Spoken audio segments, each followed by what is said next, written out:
Welcome to the Free Fun Baltimore podcast, your source for free and low-cost fun in and around Baltimore City.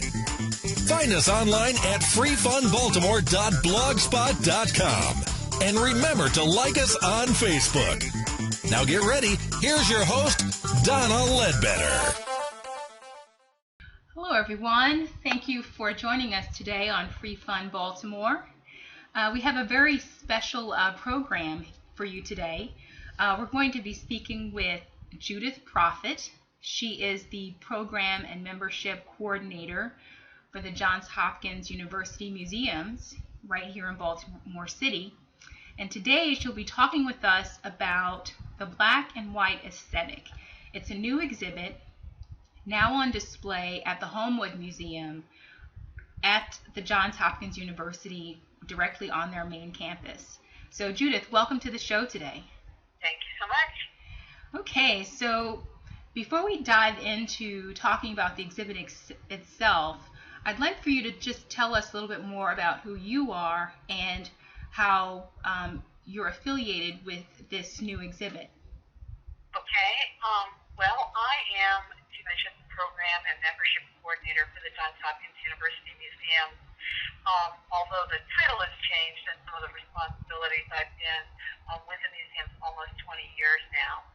So this exhibition is one that is student artwork. The students came and spent a day at Homewood Museum photographing, and then went back with their instructor to the darkroom to work on highlighting the aspects of the photographs that they were most interested in presenting.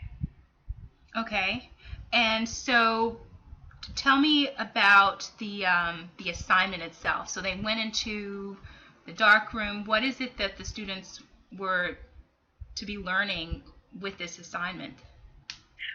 Really how to look at black and white photography and how to bring up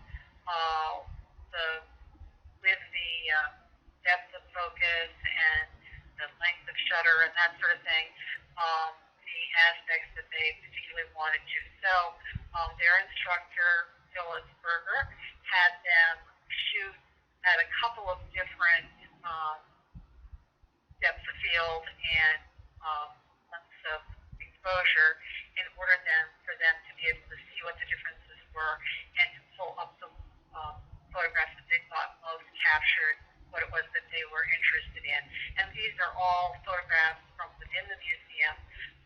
Homewood Museum is a National Historic Landmark, and we are show the houses that might have looked in, say, about 1810. And so they're beautiful themes of silver and china and furniture and things of that sort that give people an idea as to what life would have looked like in a very wealthy home at that time period. Mm-hmm. And so the instructor, how did the two of you team up together for this exhibit? So did she come to you and say, that my students need a subject, or was this an idea of yours where you said, we have some beautiful pieces, let's try to put something special together? Actually, it was her idea, and it was 1 or 2 semesters prior to this exhibition and to this course coming through. I believe what happened was they were going to go and shoot outdoors at Silburn Arboretum, and it was a snow day, and they weren't able to get over there. So she contacted us and asked if she could bring the students to the museum, and we set up and worked with them and found that they did beautiful work and that they were very excited by what they saw right here on their own campus. So it made it a good idea for us to do this in future, each successive class, and so we have done that. Okay, so this is a recurring exhibit that you do every year? Well, not the exhibit, but the class is recurring. And as I said, what we saw was that they got such beautiful results that we asked if we couldn't then set it up as an exhibition. Mm-hmm. But we haven't done it before. before, and I don't know when we might do it again, but right at the moment it's a wonderful way to show off what students are doing in the building. Mm-hmm. And are you pleased with the results?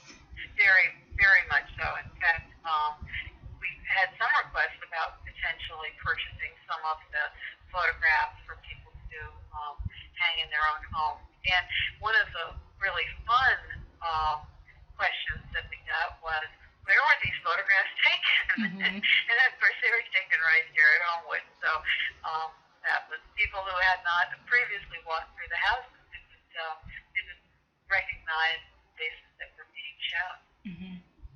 Right. And so when people come to this exhibit for the first time, and I would maybe even just say Homewood for the first time, what should they take away? What sort of feelings or impressions should they take away from the exhibit?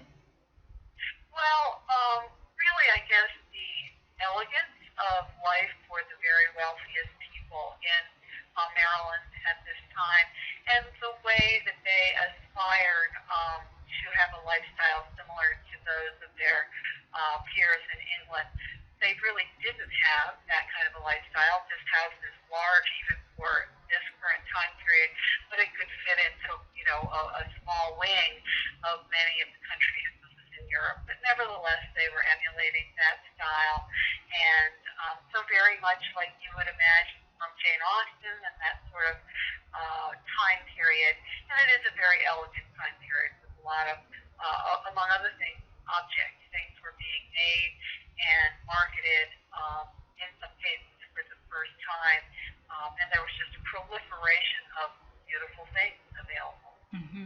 Mm-hmm. I have actually, on my own visit to the museum, I walked through myself, and I will say that it is a very beautiful museum, and I'm glad that this historic home was able to be preserved and Yes. kept for so long. Yes, absolutely.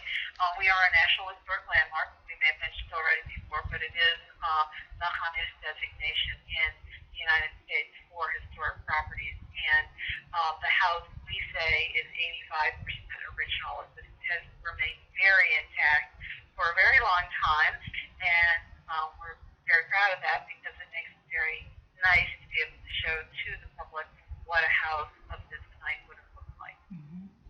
All right. Well, I want to thank you for this interview. Is there anything else that you'd like to share with the people of Baltimore and visitors to the city, either about this exhibit or the Homewood Museum?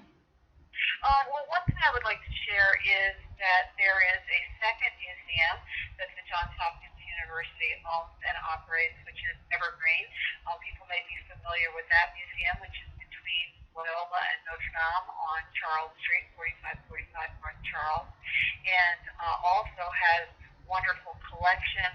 It's a very interesting and historic house as well, and they are set in a beautiful ground to walk around and enjoy. So beautiful things to see here connected with the university. Okay, that's great.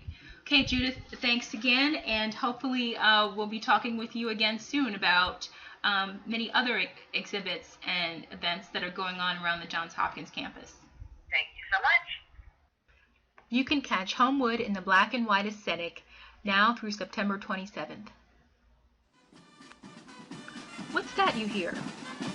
That is the sound of bands playing at the American Legion 44th National Convention Annual Parade.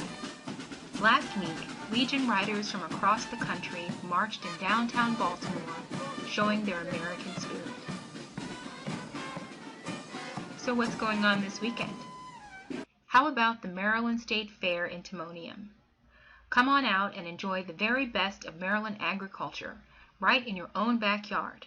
While you're there, catch the 8th Annual Maryland Arm Wrestling Classic, the Farm and Garden Flower Show, and farm animal judging contests. There's a little something for everyone. For more ideas and things to do, visit us online at www.freefunbaltimore.blogspot.com. Thank you for joining us today. See you next time.